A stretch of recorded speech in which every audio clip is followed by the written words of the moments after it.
Kalau pemerintah sendiri, pemilu ini akan jalan, ya, akan jalan. Kita akan melawan habis-habisan keputusan itu, karena putusan itu salah kamar.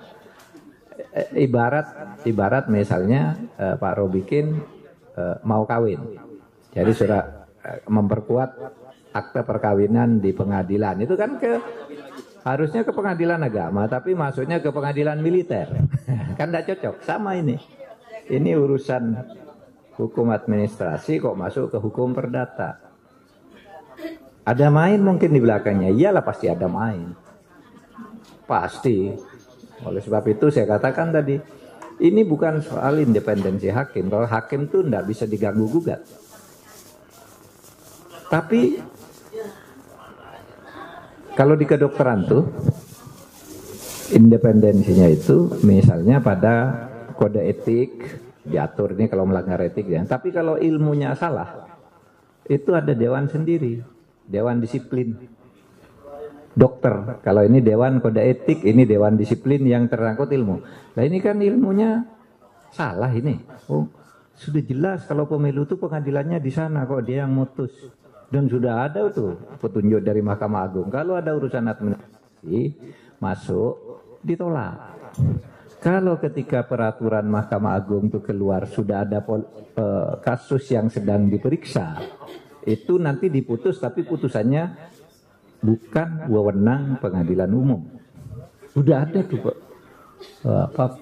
Perma nomor 2 tahun 2019.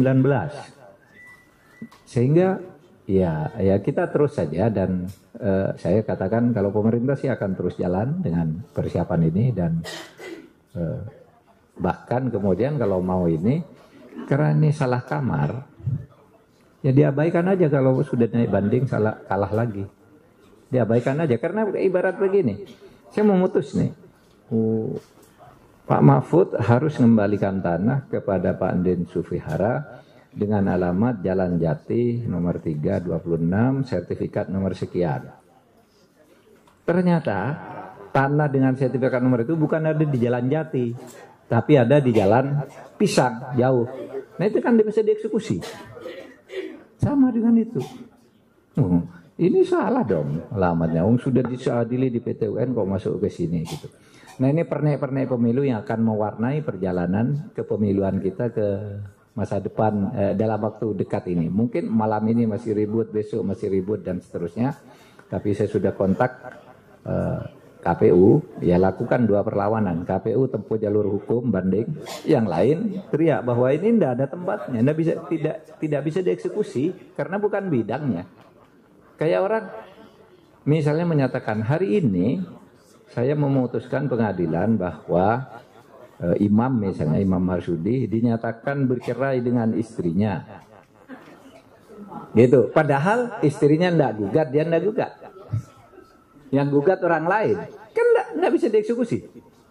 Ya kira-kira itulah gambarannya soal putusan ini sekarang, gitu.